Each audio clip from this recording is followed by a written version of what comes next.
Bonjour bien-aimés dans le Seigneur. Bonjour bien-aimés du Seigneur. Mon peuple périt par manque de connaissance à cause de son ignorance. Bien-aimés, la Bible dit, vous connaîtrez la vérité et la vérité vous affranchira. Sauf que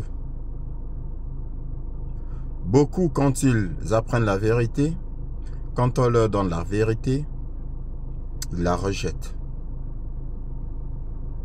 Parce que elle est très lourde à porter pour eux. Ils n'assument pas. Du coup, ils préfèrent continuer à vivre dans leur mensonge ou dans le mensonge qu'on leur a imposé.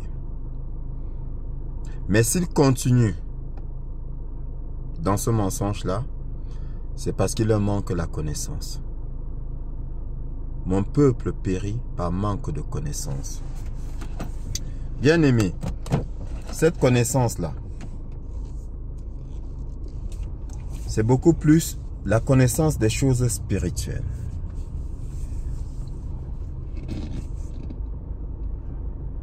Les choses qu'on ne voit pas.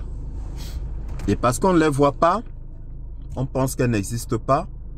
Et parce qu'on ne les voit pas, on pense qu'elles n'ont aucun impact, aucune influence sur notre vie. Pourtant, c'est tout le contraire. C'est tout le contraire. Bien-aimé dans le Seigneur. Tout est validé dans les cieux avant d'être effectif sur terre. Je répète, tout est validé dans les cieux avant d'être effectif, avant de se matérialiser sur terre. Bien-aimé, même ta mort. Ta mort doit être d'abord validée dans les cieux. Oui. Et c'est là qu'elle se matérialise sur terre. Tant que ce n'est pas validé dans les cieux, il n'y a rien. Il n'y a rien. Bien-aimé dans le Seigneur. Mon peuple périt par manque de connaissance. Bien-aimé, j'ai l'impression de n'avoir pas été très explicite. Pourtant, je n'ai pas parlé une seule fois, ni deux fois. J'ai parlé au moins 3 fois. Mais à cause du confort matériel, à cause de la crainte de sortir de son confort, beaucoup rejettent la vérité. Ou encore, beaucoup préfèrent continuer à vivre dans le mensonge qui leur a été imposé, dans la vie qui leur a été imposée. Sauf que, après avoir connu la vérité, si tu continues dans le mensonge qui t'a été imposé, bien-aimé, tu te condamnes. Tu te condamnes. Mais comme tu ne vois pas ta condamnation, mais comme personne, tu n'as pas entendu une voix qui te dit tu es condamné, comme le juge prononce le verdict de la condamnation de l'accusé, comme tu n'as rien entendu avec tes oreilles humaines ou rien vu avec tes yeux humains, tu te dis qu'il n'y a rien. Pourtant, la sentence est lourde. Elle a été prononcée dans le tribunal que tu ne vois pas. Le tribunal céleste, dans le spirituel.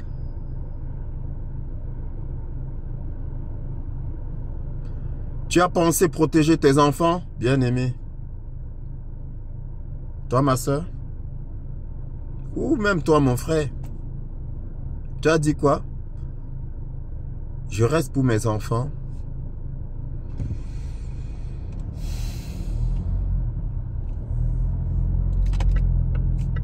C'est plutôt le contraire. En restant, tu condamnes tes enfants. Je répète, Si tu as pensé que, en restant, c'était pour le bonheur de tes enfants, je t'annonce aujourd'hui, bien-aimé, je t'annonce aujourd'hui, en restant, tu condamnes tes enfants. Ou encore, au moins, un de tes enfants. Tu le condamnes. Je vais t'expliquer. Et j'espère que tu comprendras mes explications. Je vais essayer d'être le plus terre à terre possible. Le plus basique possible. Pour que ce ne soit pas compliqué pour toi à comprendre. Bien aimé. Alors, je t'ai dit que pour agir dans ta vie, qui que ce soit, ou encore pour agir mystiquement dans ta vie, on a besoin de ton consentement. Et tes enfants, n'étant pas en état à l'âge de conscience, pour agir dans leur vie, on a besoin de ton consentement. Volontaire ou involontaire, conscient ou inconscient. On a besoin de ton consentement. C'est comme ça que ça marche.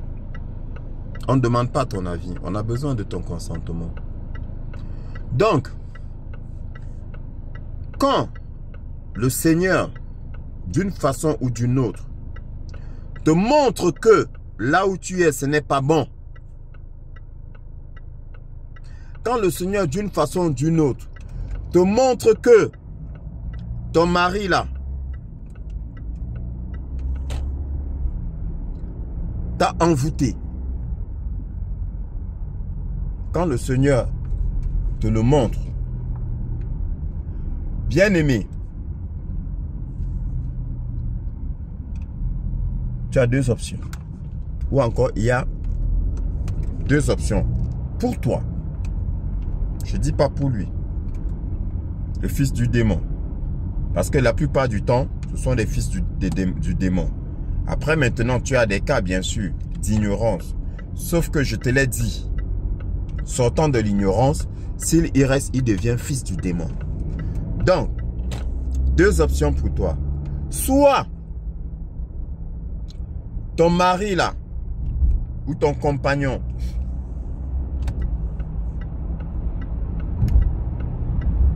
se confesse, se repent,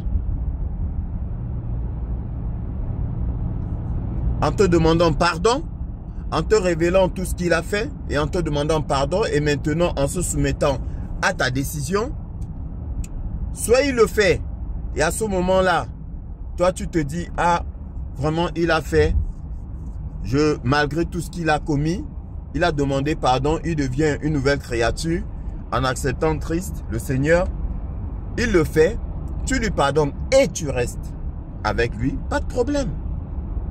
Pas de problème. Parce qu'il s'est confessé et il s'est repenti. Le Seigneur disait, va et ne pêche plus. Quand le Seigneur te lavait de ton péché, il disait, va et ne pêche plus. Donc, confession et repentir, là, tu peux rester avec lui. Et maintenant, dans la prière, vous allez tout combattre. Vous allez chasser les esprits mauvais qui ont pris possession de votre maison. Pas de souci. Deuxième option. Il ne le fait pas. Il ne le fait pas. Maintenant, s'il ne le fait pas, bien aimé, je t'ai dit que tu n'as qu'une solution. Je te le dis et j'insiste. Tu n'as qu'une solution. Va-t'en.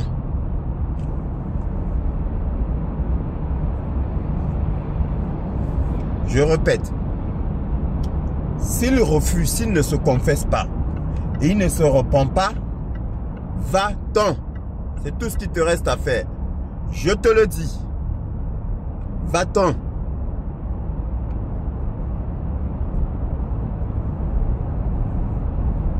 Parce que si tu ne pars pas, qu'es-tu en train de faire? Je t'explique. Quand le roi Balak était parti voir Balaam, le devin, parce qu'il voulait vaincre Israël, il voulait battre en guerre Jacob, il a dit à Balaam, j'aimerais que tu jettes un sort sur Jacob. J'aimerais que tu jettes un sort sur Jacob pour l'affaiblir et que je puisse le vaincre. Jette-lui un sort. Ou encore, maudis-le. Maudis-le pour que je puisse le vaincre. Alors, je vais te dire, quand Balak demandait ça à Balaam, Balak là, était-il avec Dieu? Avant d'aller faire ce qu'il faisait, ne savait-il pas que Jacob était protégé par Dieu? Il le savait. Mais il est quand même parti voir Balaam. Et il a fallu que Dieu mette Balaam en garde pour que Balaam se rétracte et dise à Balak, je ne peux pas lui jeter un sort. Je ne peux pas. Parce que Dieu avait dit, l'enchantement n'aura aucun effet sur Jacob, ni la divination sur Israël. Donc, Balaam ne pouvait rien.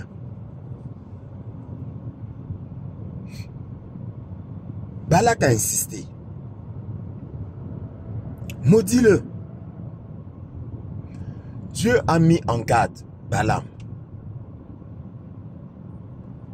Nul ne peut maudire celui que moi j'ai béni. Balaam a dit à Balak, je ne peux pas le maudire parce que Dieu l'a béni. Balak a proposé beaucoup de richesses à Balaam. Mais malgré tout, Balaam ne l'a pas fait parce que il avait la crainte de Dieu malgré tout. Il craignait Dieu. Il ne l'a pas fait. Et Balak a dit, si tu ne peux pas le maudire, surtout ne le bénis pas. Parce que malgré tout, il espérait que il pourrait quand même vaincre Jacob, même si Balaam n'arrivait pas à jeter un sort sur Jacob. Et il pensait que Balaam, si Balaam bénissait Jacob, ça allait être très compliqué pour lui, alors que Jacob n'avait pas besoin de la bénédiction d'un homme, il avait déjà la bénédiction de Dieu. Donc, bien aimé dans le Seigneur, Balak savait très bien qu'il était en train de faire appel aux forces occultes pour vaincre Jacob. Il était en train de faire appel aux forces occultes pour vaincre Jacob. Pourquoi faisait-il appel aux forces occultes? Mais parce que tout naturellement, il ne pouvait pas vaincre Jacob. Il s'est rendu compte qu'il ne pouvait pas vaincre Jacob. Alors, mon bien-aimé, ma bien-aimée, celui-là, il s'est rendu compte qu'il ne pouvait pas t'avoir. Il s'est rendu compte qu'il ne pouvait pas te vaincre. Qu'est-ce qu'il a fait? Il est parti voir un Balaam. Il a dit à Balaam, jette-lui un sort. jette-lui un sort.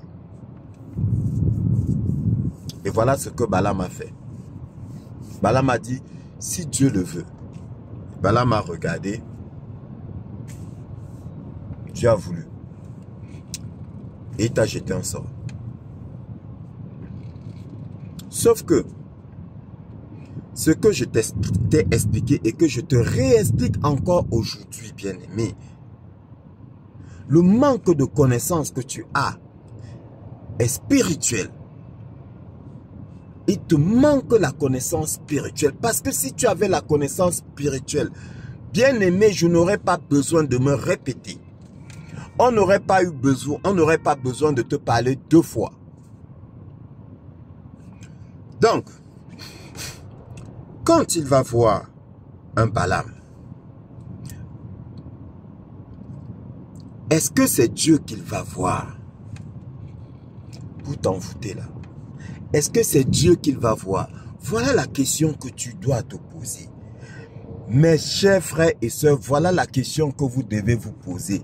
Celui qui va chez le marabout, est-ce Dieu qu'il part consulter? Je sais que il y en a qui ont déjà une boule au creux du ventre. Et c'est normal, parce que c'est la vérité. Celui qui va chez le marabout, est-ce Dieu qu'il va consulter? Même si tu veux te cacher la vérité, tu sais très bien que ce n'est pas Dieu. Ce n'est pas Dieu. Donc, quand il part chez Balaam, ce n'est pas Dieu qu'il part solliciter. Il part solliciter des forces occultes. Maintenant, quand il part solliciter des forces occultes, il les sollicite chez qui? Deuxième question. Qui n'est autre qu'une continuité de la première question. Quand il va solliciter des forces occultes, il les sollicite chez qui? On vient de dire que ce n'est pas Dieu qu'il va consulter. Par conséquent, les forces occultes, ce n'est pas chez Dieu qu'il les sollicite. Maintenant, si ce n'est pas chez Dieu qu'il les sollicite, il les sollicite chez qui? Tu veux que la réponse sorte de ma bouche? Alors que toi-même tu as déjà la réponse? Toi-même tu as déjà cette réponse qui est en train de te faire mal au creux du ventre? Au point où tu as même des palpitations? Tu as la réponse. Il les sollicite chez le malin. Pour ne pas dire chez le diable, chez le démon. Il les sollicite chez le démon. Écoute-moi très bien. Là, ce n'est plus de toi que je parle. Hein. C'est de tes enfants que je suis en train de te parler. Il les sollicite chez le malin. Maintenant,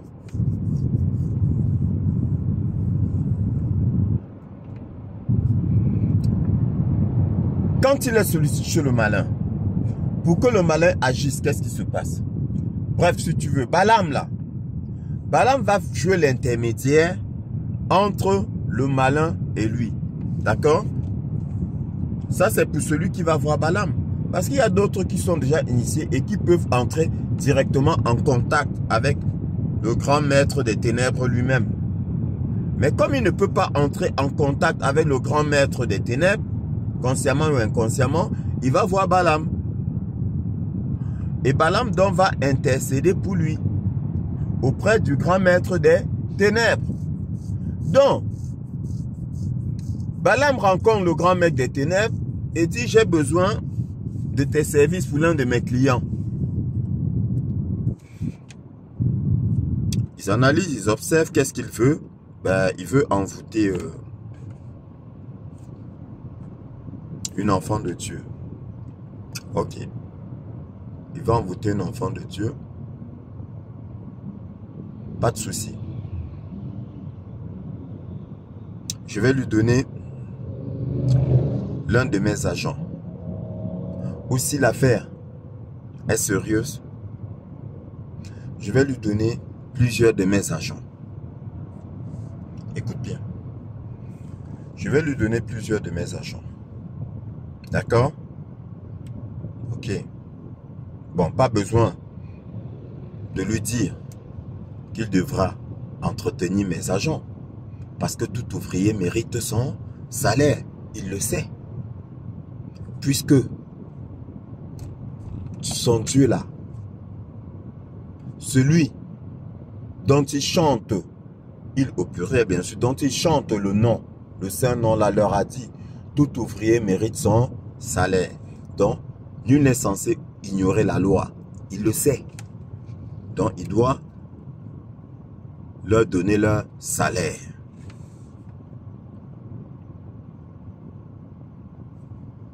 Voilà. Le marabout maintenant, qu'est-ce qu'il fait? Balaam. Il dit à ton démoniaque de compagnon de Marie, il lui dit, voilà, tu vas me donner une somme de temps, tu vas me ramener ça, ça, ça, ça, tu vas me ramener un cheveu ou des ongles, quelque chose qui contient son ADN, ou bon, quand c'est facile pour lui, et même un vêtement, parce que plus c'est difficile, plus il va demander des choses un peu compliquées. Donc, le cheveu, il va demander un poil, il va demander... Voilà, quelque chose qui est directement lié à toi, qui contient ton ADN. Nous savons très bien que le cheveu contient l'ADN. Voilà. Il ne va pas demander la salive, il va demander quelque chose. Les urines, il va demander quelque chose. Voilà. Mais au moins, c'est quelque chose que tu pourras facilement prendre. Vous, les femmes, vous avez tendance à vous peigner les cheveux. Vous peignez les cheveux et sans nettoyer la brosse ou bien le peigne. Voilà. Le fils du démon, il va venir prendre. Il prend ton peigne, il prend les cheveux. Voilà. Il prend ça. Il va. Après, il peut prendre ton sous-vêtement. Il peut prendre... Bref, il prend quelque chose qui est vraiment... qui est lié à ton intimité. Plus c'est lié à ton intimité, plus ça marche. Plus c'est plus facile pour Balaam. Vous verrez. Ou dans les cas encore les plus, comment dire, souhaitables pour eux, ils te ramènent carrément là-bas. Et Balaam travaille directement sur toi.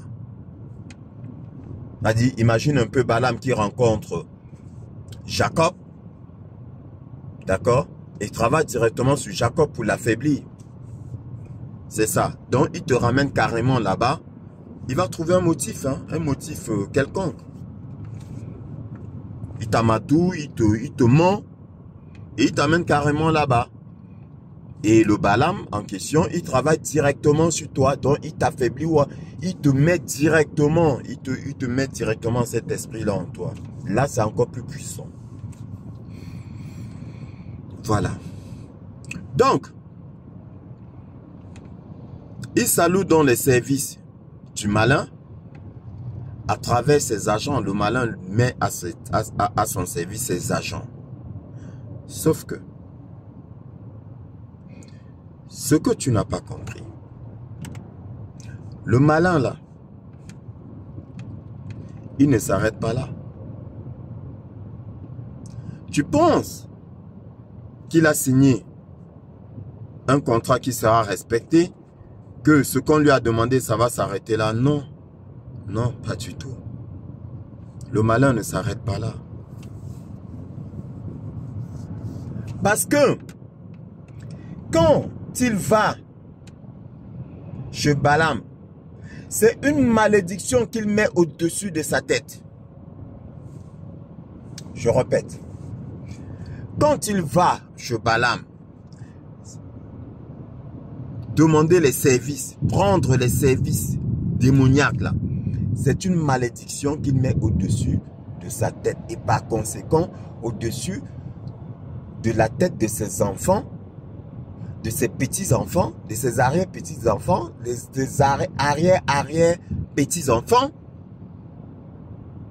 Bien aimé, au moins 4 générations, si ce n'est 5. De malédiction.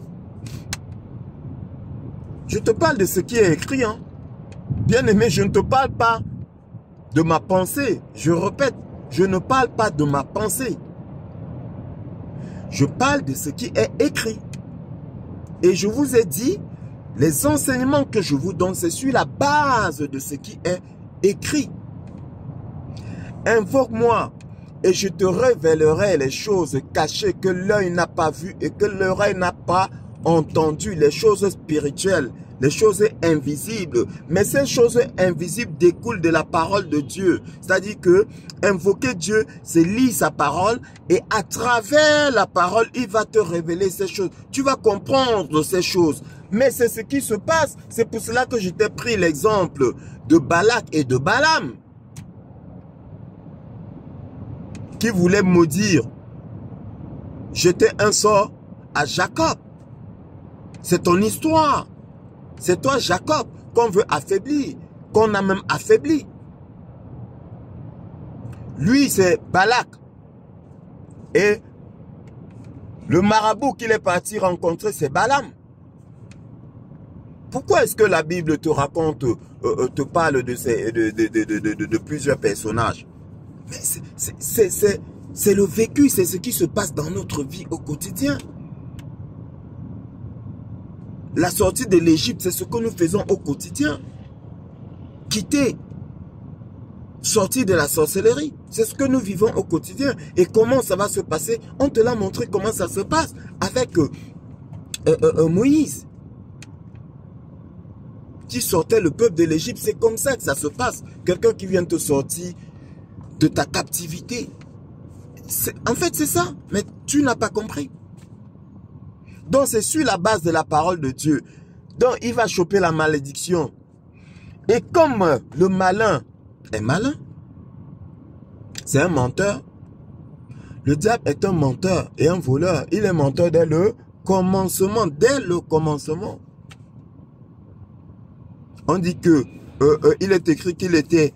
parce que les gens ont tendance à dire que oui, il était un ange de la lumière. Il est menteur dès le commencement. Il a été fait pour ce rôle-là, dès le commencement. Donc, la graine était en lui. Même s'il faisait partie des anges, ça ne veut pas pour autant dire qu'il était gentil. Il n'a jamais été gentil. Il faut bien lire les Écritures. Le démon n'a jamais été gentil. Le démon n'a jamais été gentil. D'accord? Il a plutôt le manteau, l'apparence de la lumière. L'apparence, mais il n'est pas lumière. Il n'a jamais été lumière. Il n'y a jamais eu de lumière en lui. Il est menteur dès le commencement. C'est ce qui est écrit. Donc, il y a donc cette alliance qui va être créée entre celui-là, d'accord, et les ténèbres. Ok? Qui va impacter tes enfants. Ça, tu ne le sais pas. Mais quand je te le dis, tu me dis, ah non, je vais prier. Ah bon? Déjà, toi-même, tu es en captivité. Et tu vas prier pour qui? Tu vas prier comment? Toi-même déjà, tu n'es pas lucide. Toi-même déjà, tu es envoûté et tu vas prier. Mais délivre-toi déjà toi-même.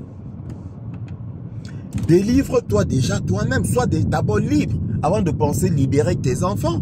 Parce que là, ce n'est pas parce que l'envoûtement a été effectué sur toi, mère des enfants, que tu penses que bon, ça n'a rien à voir avec tes enfants, qu'il n'y aura pas de répercussions sur tes enfants. Je te dis si. C'est l'ignorance, c'est de la manipulation. Il y aura des répercussions que tu le veux ou non. Je répète que tu le veux ou non sur tes enfants. Pourquoi? Parce que ce sont aussi ses enfants.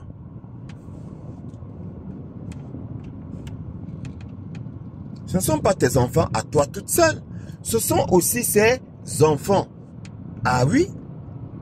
Donc, en mettant une condamnation dessus de sa tête, il met une condamnation dessus de la tête de ses enfants.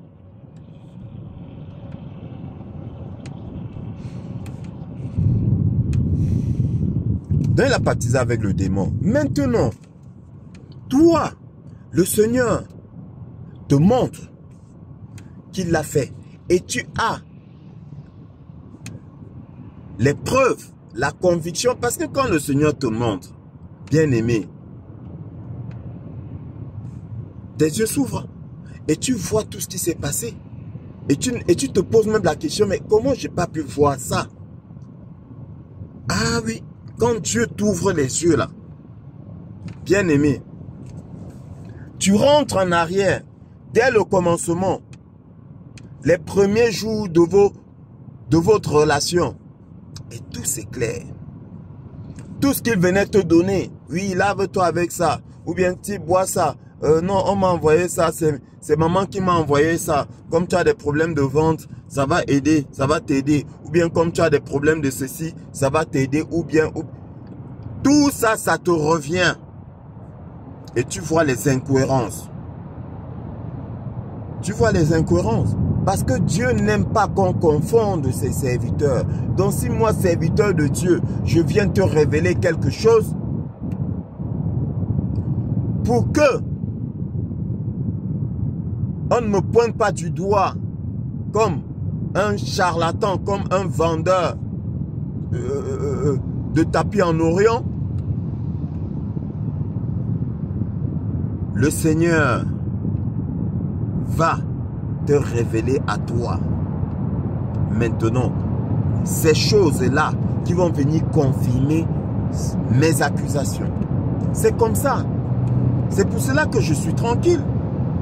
Ça va venir confirmer mes accusations. Parce que dans tous les cas, ai-je été avec vous dès le commencement? Non. Est-ce que j'ai vécu avec vous? Est-ce que je vis avec vous? Non. Mais comment est-ce que je le sais donc? Donc le Seigneur viendra lui-même confirmer. Je te l'ai dit, le Seigneur vient maintenant confirmer et tu ne pourras pas me traiter de menteur. Dans tous les cas, tous ceux ou celles à qui j'ai parlé, personne ne peut me traiter de menteur parce que les preuves sont là. Dieu vous a montré les preuves.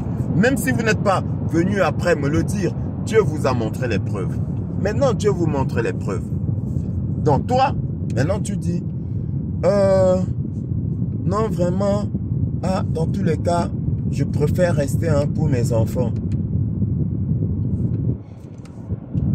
Je te dis, en pensant aider tes enfants, œuvrer comme tu prétends pour le bonheur de tes enfants, tu viens de condamner tes enfants.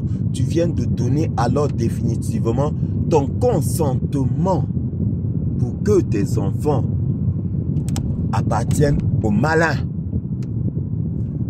Sauf ceux sur lesquels Dieu aura posé sa main pour dire, faites tout ce que vous voulez avec les autres, mais celui-ci, vous n'y toucherez pas.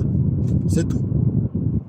Mais les autres là, bref, tous tu les as livrés. C'est Dieu qui en a préservé peut-être un ou deux. Mais tu les as tous livrés, sans le savoir. Et je t'informe aujourd'hui. Pourquoi donc je continue? Donc, il a pactisé avec le démon. Le simple fait de solliciter des services occultes, c'est une alliance, c'est un pacte. Il a pactisé avec le malin. Parce que vous pensez qu'il n'y a que les satanistes qui sont condamnables. Parce que oui, vous pensez que c'est quand on entre dans une secte que ce n'est que quand on entre dans une secte que oui, machin, il est diabolique, il est... Non, non, non, non, non, non, même ceux qui vont voir le marabout. C'est toujours une invocation du malin. D'autres vont invoquer le malin en association et d'autres vont chez le marabout, vont passer par un intermédiaire pour le faire. Mais c'est la même chose. C'est la même chose. Donc je répète, si toi qui m'écoutes, tu partais chez le marabout, repens-toi. Arrête, repens-toi. Tu fais mal. Tu es un associatif. Donc, les saintes écritures te disent que tu ne dois pas t'allier. Tu ne dois pas t'unir avec une personne associative. C'est-à-dire une personne qui loue d'autres dieux. Tu me diras qu'il n'est pas associatif. Je te dis, il est associatif. Je te le répète. Associatif signifie quoi? Tu laisses Dieu là, le vrai Dieu là, et tu vas vers d'autres dieux. Tu es associatif. Il est associatif. Il est parti solliciter des services démoniaques, même si dans sa tête, même si dans sa petite tête là, il pensait que ce n'est pas ce qu'il faisait, parce qu'il faut vraiment être stupide pour penser que ce n'est pas ce qu'on est en train de faire, pour penser que ce n'est pas, que c'est le démon qu'on est en train de solliciter quand on va chez le marabout pour envoûter l'autre. Il faut vraiment être petit dans sa tête, ou encore il faut même ne pas avoir de cerveau pour croire que c'est approuvé par Dieu. Oui, parce que après vous allez les voir mettre les genoux par terre ou bien frapper le front au sol. Vous allez dire que oui, mais ils croient en Dieu. Hein? N'importe quoi. N'importe quoi. Je ne sais pas dans quelle langue est-ce qu'il faut vous expliquer ça. Je ne sais pas. Je ne sais pas, c'est triste. Dans quelle langue est-ce qu'il faut vous expliquer ça? Je vous ai dit, ce n'est pas un jeu. Ce n'est pas un jeu. Non, ce n'est pas un jeu. Et voilà comment vos enfants sont bizarres et vous pensez que... Mais c'est parce que vous les avez sacrifiés sans le savoir. Donc, je continue. Il a baptisé. Que vous le vouliez ou non, je t'informe. Il a baptisé ou elle a baptisé. Ou celles qui vont aussi là pour envoûter leur mari. Il a baptisé. Bien aimé. Maintenant, Dieu te montre. Dieu te confirme qu'il l'a fait. Toi, qu'est-ce que tu fais? Parce que tu as peur de demain là. Parce que tu as peur de perdre le petit confort dans lequel tu vis. Tu dis, ah, je reste pour mes enfants. Bon, admettons. Mais regardons ensemble ce que tu viens de faire. Tu restes pour tes enfants. Tu restes où? Et avec qui? Tu restes avec un associatif. D'accord? Tu restes avec un associatif. C'est-à-dire quelqu'un qui loue d'autres dieux. Ce qui est contre, si tu veux, qui est contre la parole de Dieu, qui est contre ton Dieu. Tu restes avec quelqu'un qui est contre ton Dieu. Mais, bien-aimé, qu'est-ce que tu es en train de faire? Mais tu es en train d'être contre ton Dieu. Tu es en train d'être contre ton Dieu. Pourquoi? Parce que rester signifie tu valides, signifie tu acceptes. Quelles que soient tes raisons. Hein. Je dis bien quelles que soient tes raisons. Parce que vous allez dire Dieu est miséricordieux, Allah est miséricordieux. Il va me pardonner. En attendant qu'il te pardonne. En attendant là. Qu'est-ce qui se passe? Donc, parce que Dieu est miséricordieux, parce que Allah est miséricordieux, il va comprendre. Non. C'est toi qui ne comprends pas. C'est toi qui ne comprends pas que Dieu ou Allah, en te montrant, est en train de te dire que là où tu es, c'est pas bon. Parce que sinon, pourquoi est-ce qu'il te montrerait? À quoi donc ça sert qu'il te montre? À quoi ça sert? Si au final tu dois rester là, à quoi ça sert? Ben, ça ne servirait à rien. Donc si Dieu te montre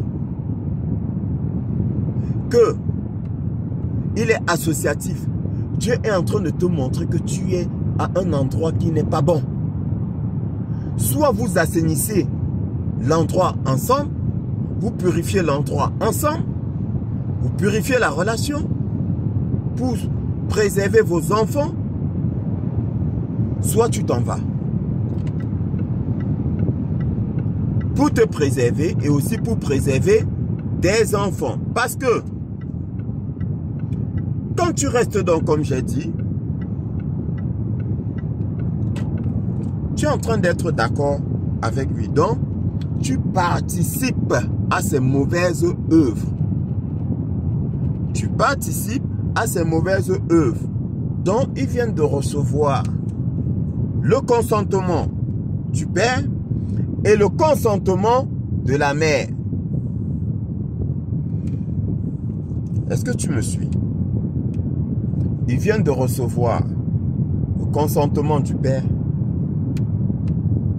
par le simple fait qu'il est parti les solliciter, donc il leur a donné son consentement pour agir sur toute sa famille et ses futures et les futures générations. Et ton consentement du fait que, étant conscient que lui, il est parti solliciter des forces occultes, donc par conséquent, signer une alliance avec le démon, tu as validé en restant, en disant que je reste. Ok, j'accepte, je reste. Mais tu as accepté, donc, toi aussi, tu viens de donner un accord pour le contrat qui maintenant scelle le sort de tes enfants. Je ne sais pas si tu as compris. Je ne demande pas ton avis, hein, je te répète encore. N'en déplaise. Pensez ce que vous voulez, mais c'est la vérité que je vous dis. N'en déplaise, hein. Je ne demande pas l'avis de qui que ce soit. Je suis en train de vous informer de comment ça se passe. Mais voilà comment. Mais vous pensez que le mal fait comment pour grandir? Vous pensez que pourquoi est-ce qu'il y a des générations et des générations de personnes sacrifiées qui vivent mal? Vous pensez que ça s'est fait, et ça se fait comment? Voilà comment ça se fait. Le diable est dans les petits détails. Voilà comment ça se fait. Donc toi tu dis, oh mais non, moi vraiment, hein, je préfère me sacrifier pour mes enfants. Non, ce sont tes enfants que tu sacrifies. Si tu ne le savais pas. Parce que toi encore tu es plus ou moins vieille. Mais tes enfants ils sont encore tout jeunes. C'est du sang frais, du sang neuf, du sang innocent. C'est même ça qu'ils recherchent. Toi ton sang est déjà pollué. Ah ben oui. Ben oui. Ton sang n'est plus pur. Je me sacrifie. Ce n'est pas toi que tu sacrifies. C'est tes enfants que tu sacrifies. C'est tes enfants que tu sacrifies là en restant. Tu sais ce que signifie se sacrifier pour ses enfants?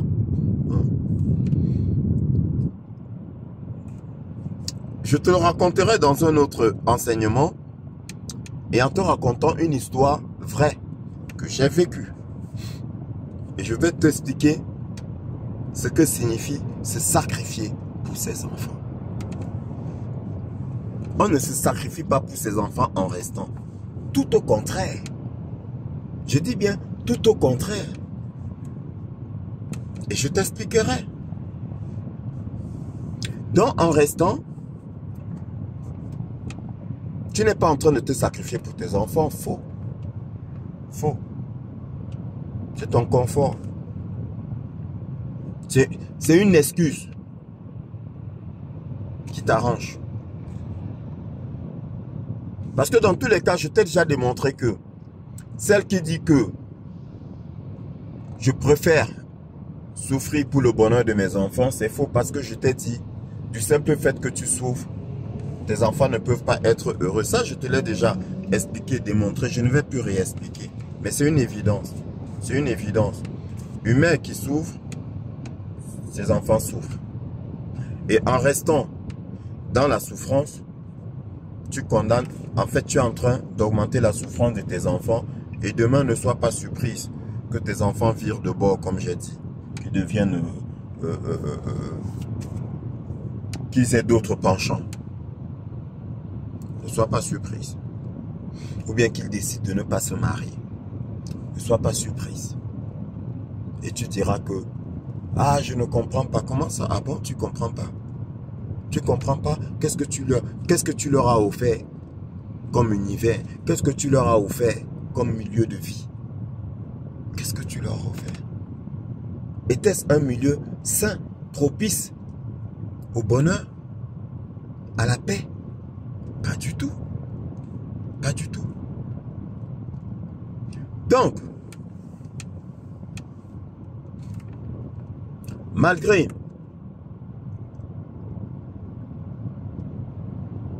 les révélations du Seigneur, Malgré les avertissements du Seigneur, tu as décidé de rester. Tu as eu plus peur de l'homme que de Dieu. Et tu as prétexté rester pour tes enfants. Donc je te dis, tu condamnes tes enfants. Alors, je vais te dire, tes enfants là, depuis leur naissance, pourquoi font-ils des rêves bizarres? Ou pourquoi tu as l'un de tes enfants qui est tout le temps malade? Pourquoi? Pourquoi tes enfants sont sujets à la paralysie du sommeil? Pourquoi? Est-ce que tu t'es posé ces questions-là? Non, parce que tu es ignorante. Ignorante des choses spirituelles. Oui. Parce que tes enfants, de par l'acte que leur père a posé, sont livrés aux démons. Ils sont nés en étant sacrifiés au malin. En attendant d'être arrachés des mains du malin, ça c'est un autre débat, mais pour l'instant, ils appartiennent aux démons. Ils sont la propriété du démon. De par l'alliance que leur père a eu à signer ou que toi-même, bon, quand je parle père, je vous ai déjà expliqué, hein, il y a aussi le cas où c'est la maman qui, c'est la mère qui est fatiguée, voire pour faire les envoûtements. C'est valable pour tous les deux. Donc, de par l'alliance que leur père est parti signer, ils sont la propriété du malin. Et toi, en restant, après avoir su, tu valides sans le savoir. Donc tu viens fortifier l'emprise du malin sur tes enfants. Donc tu les condamnes encore plus. Je t'informe.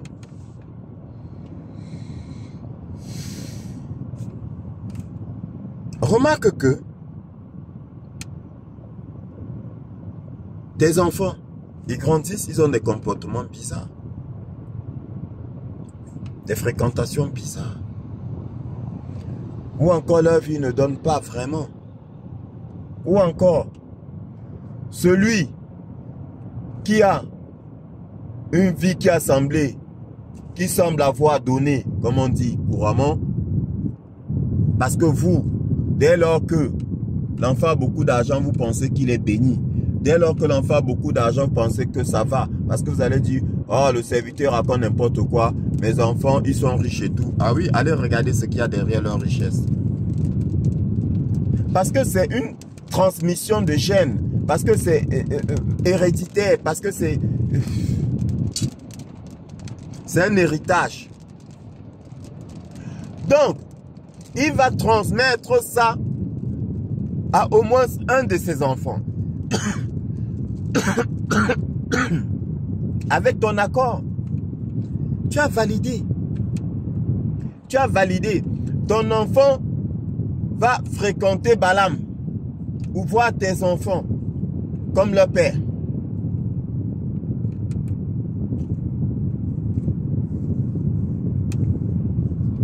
Tu as fait quoi pour les aider? Qu'as-tu fait pour les aider? Tu n'as rien fait. Tu les as plutôt condamnés. À cause de ton égoïsme, à cause de ta peur, tu les as plutôt condamnés. Parce que Dieu t'a montré que leur père a consulté Balaam, par conséquent a signé une alliance avec le malin. Au lieu de l'amener à se confesser, à confesser et à se repentir, tu n'as pas fait ça. Tu es resté. Tout en sachant qu'il est toujours dedans. Oui. Mais bien sûr, il est toujours dedans. Mais bien aimé, comme il est toujours dedans là, ouais, parce qu'il faut bien. Il faut bien qu'il continue d'entretenir Balaam pour renouveler, parce que ça se renouvelle. L'envoûtement, ça se renouvelle.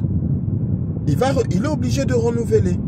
Il a déjà un contrat et tous les mois, il verse de l'argent, il envoie de l'argent à Balaam, qui entretient l'envoûtement, qui lui envoie des produits, et lui-même aussi, il a des choses à faire. Où? Chez toi.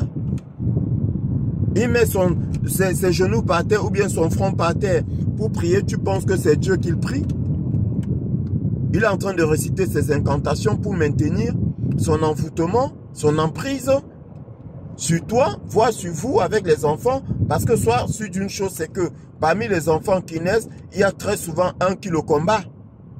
Oui, il y a très souvent un qui le combat. Et celui qui le combat, c'est celui qui est le plus victime de la paralysie du sommeil.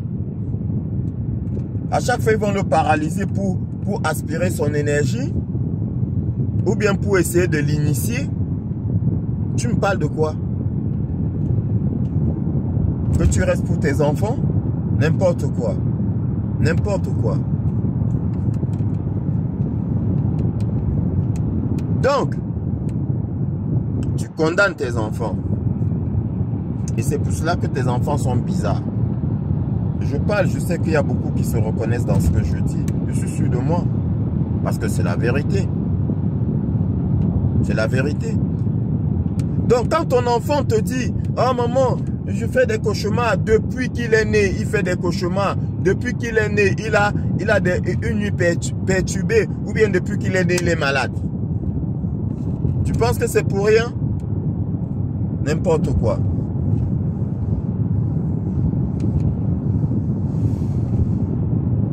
Bien-aimé, tu attristes le Saint-Esprit qui est en moi. Tu l'attristes. Je pensais avoir fini avec ce sujet-là, mais ça revient. Je n'ai pas d'autre choix que de te parler encore. Je n'ai même plus envie de te parler de ça, mais ça ne dépend pas de moi. Réveille-toi. Réveille-toi. Réveille-toi. Ne t'accroche pas à ton petit confort. N'aie pas peur. Comme je te répète, quand Dieu t'a révélé là, tu crois qu'il va t'abandonner? Il ne t'abandonnera que si toi, tu n'agis pas. Malgré ces révélations, tu dis, oh, là, ok, tant pis pour toi. Mais si tu prends la bonne décision, Dieu est avec toi. Si tu prends la décision de t'accrocher à ton Dieu, et t'accrocher à ton Dieu, c'est quoi? Ce n'est pas rester dedans et prier, mais c'est n'importe quoi. C'est trop facile. Ah non, Dieu va m'aider, hein. Dieu va m'aider. Il va t'aider comment? Dieu va t'aider comment? Pourquoi il t'a donc montré? Pourquoi il t'a montré?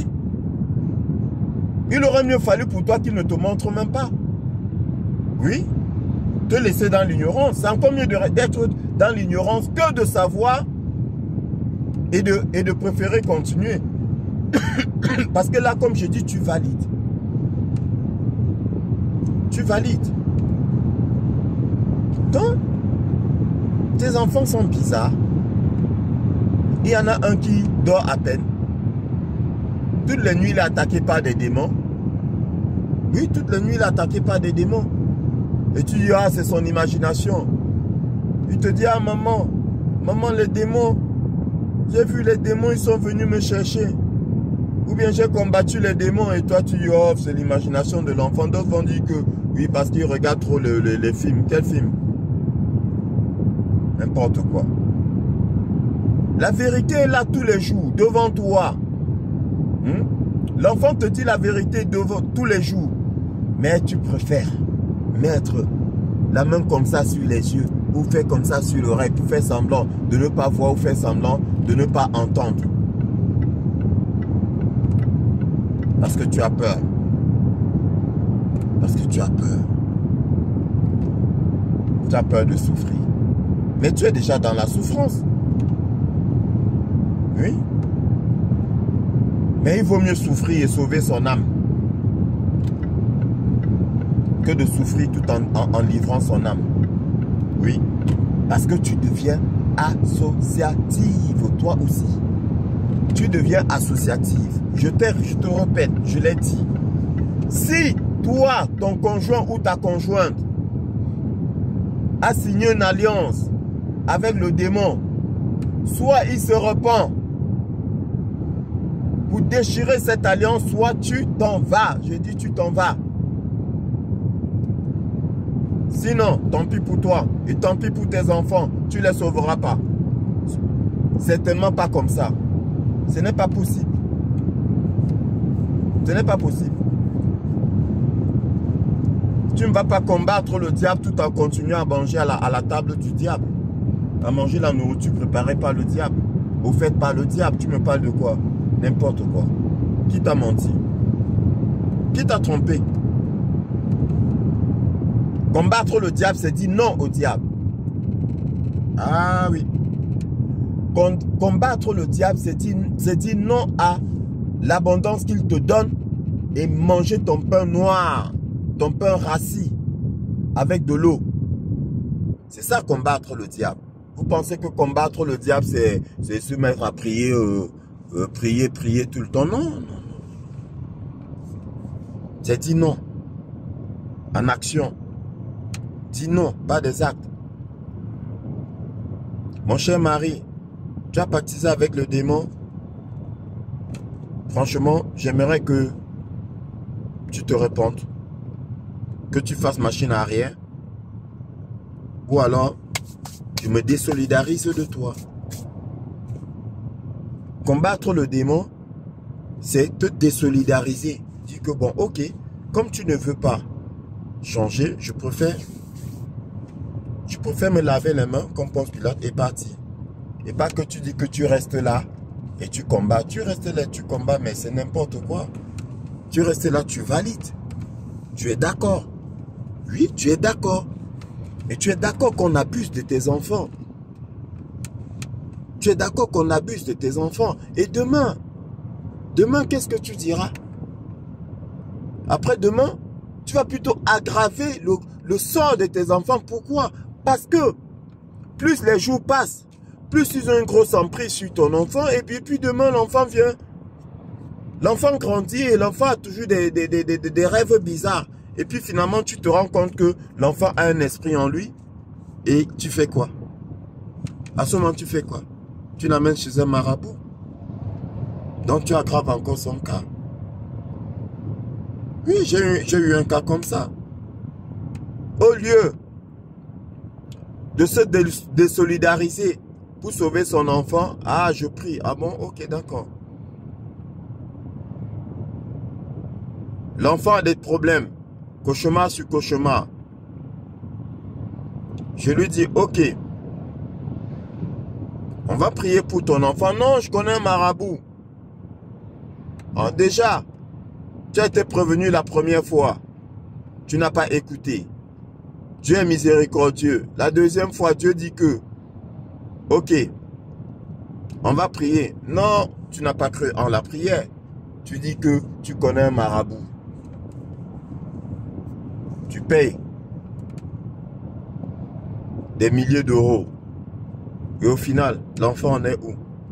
Toujours avec sa femme de nuit, non? Ah oui. L'un avec, aux côtés de mes frères musulmans, avec un djinn. Et aux côtés de mes frères chrétiens, avec un mari de nuit ou une femme de nuit. Qu'est-ce que tu as fait? Qu'est-ce que tu as fait? Pourtant Dieu t'a prévenu. Pourtant Dieu t'a mis en garde. Mais qu'est-ce que tu as fait? Tu as eu peur de perdre ton confort.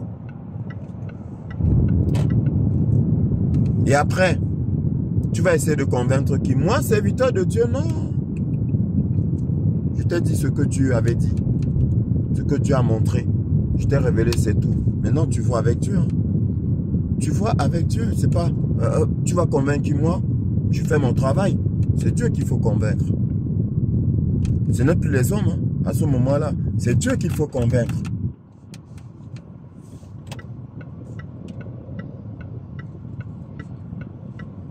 Mon peuple périt à cause de son ignorance.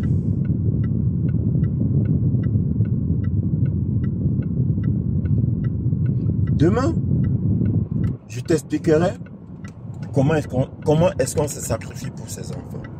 Ce que ça signifie.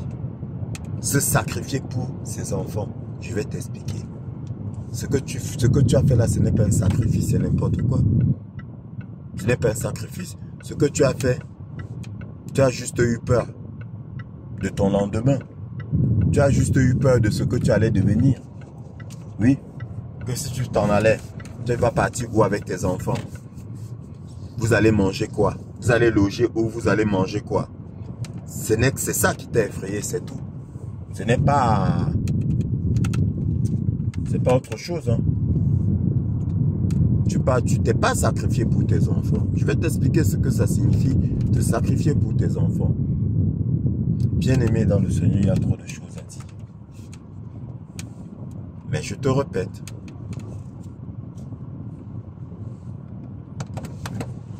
Ce fils du démon, il vous a livré, toi et tes enfants. Il vous a livré, toi et tes enfants. Et c'est pas en restant que tu sauves tes enfants. Sauver tes enfants, ce n'est pas leur garantie. Ce n'est pas leur garantie une miche de pain. Hein. Non. Sauver tes enfants, ce n'est pas leur garantie une miche de pain. Pas du tout. C'est pour ça. Sauver tes enfants, ce n'est pas leur garantie une miche de pain. Non. C'est rien du tout. C'est pas Dieu qui t'a donné ces enfants-là. Dieu a déjà garanti leur miche de pain. C'est pas toi qui garantis leur miche de pain, c'est Dieu. Et juste que tu n'as pas la foi, c'est tout. Tu n'as pas la foi. Mais aujourd'hui, Dieu m'a mis à cœur de te montrer que au lieu de sauver tes enfants, tu les as plutôt sacrifiés.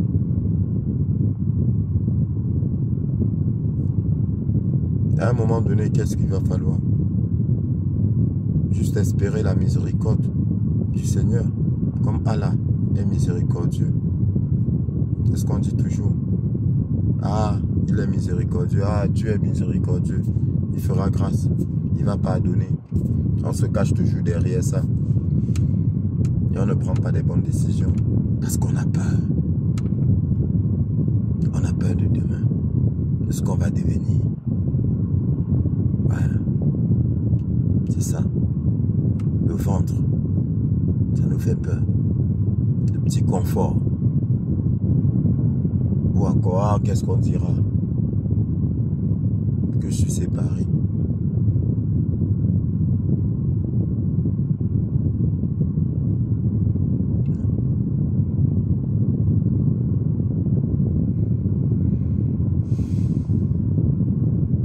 Mon peuple périt à cause de son ignorance. Je te parle d'un vécu bien-aimé. J'ai vécu là-dedans. Et j'ai vu ce que ça peut créer comme dégâts. J'ai vécu là-dedans. Je ne te parle pas d'une imagination. Je te dis, je ne te parle pas le vécu et pas la foi. Dieu me révèle à travers sa parole. Il m'a déjà montré. J'ai vécu ça.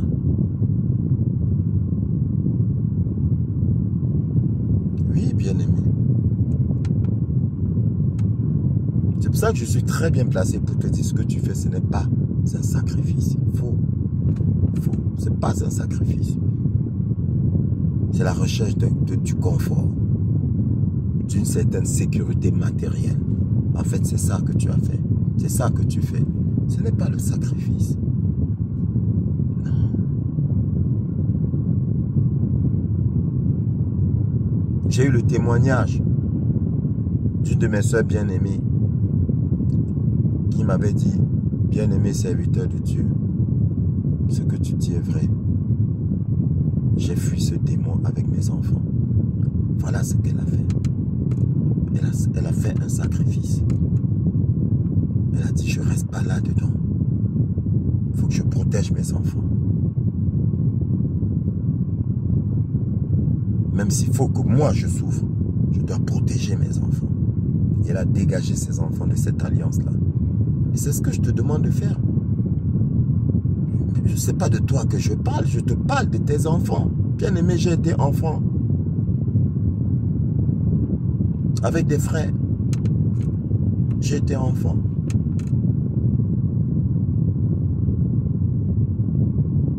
Et quand je te parle en tant qu'enfant.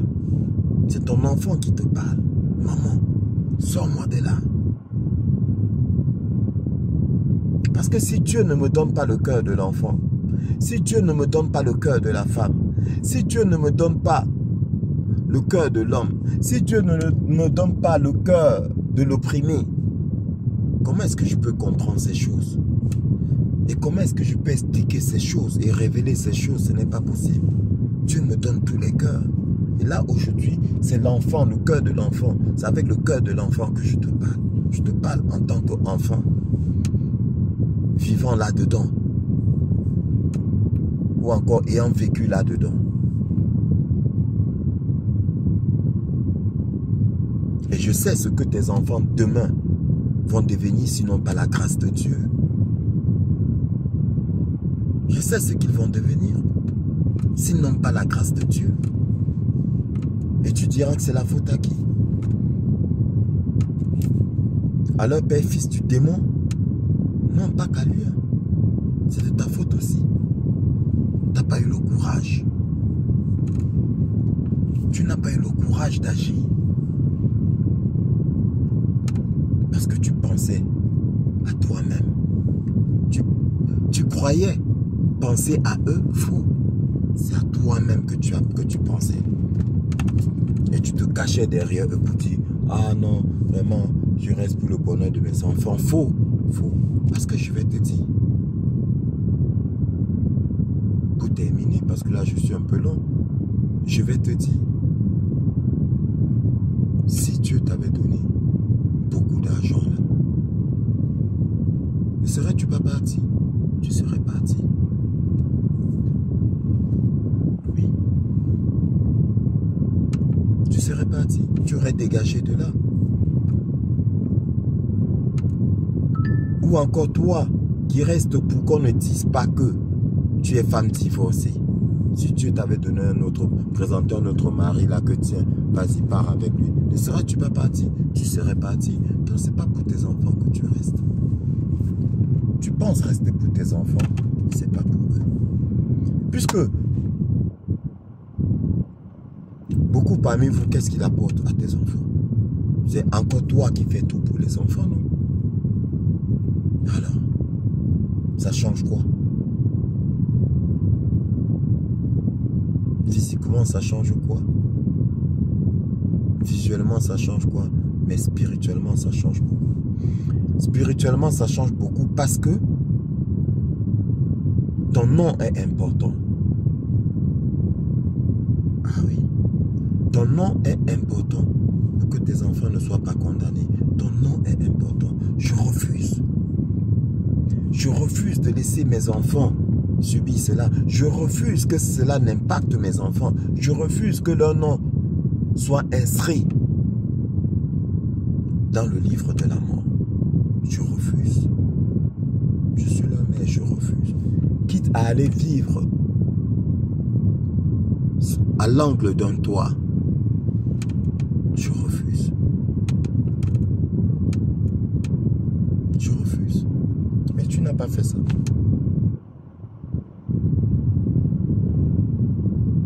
Parce que tu es ignorant des choses spirituelles. En restant, tu as donné ton accord. C'est comme la femme qui vient de découvrir que son mari est dans une loge. En restant, elle vient de le fortifier même encore. Elle vient de donner son accord et par conséquent de l'or. C'est-à-dire que là, il va alors plus grandir dans le monde des ténèbres. Parce qu'elle vient de livrer les enfants.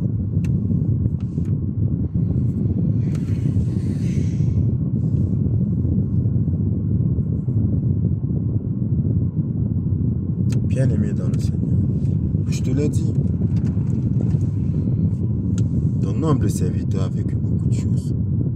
Et j'ai souffert de beaucoup de choses. J'ai aussi échappé à beaucoup de choses. Mais parce que j'avais la grâce de Dieu. Combien d'enfants ont la grâce, ont cette grâce-là? Je ne vais pas te dire que j'ai été fort, que de par ma force ou de par ma puissance ou de par mon comportement, mon bon comportement, je m'en suis sorti. Non. J'avais la grâce de Dieu. Bien aimé, j'avais la grâce de Dieu. Tout petit. Et ce n'est pas la grâce de Dieu que j'ai échappé à ces choses, mais je les ai vécues. J'en ai souffert. Et c'est après mes yeux se sont ouverts. Et j'ai compris pourquoi le Seigneur m'a fait vivre ces choses-là. Et j'ai compris que j'ai échappé à ces choses parce que j'avais la grâce de Dieu.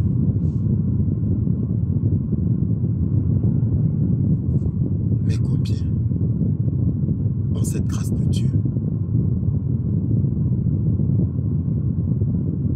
Combien?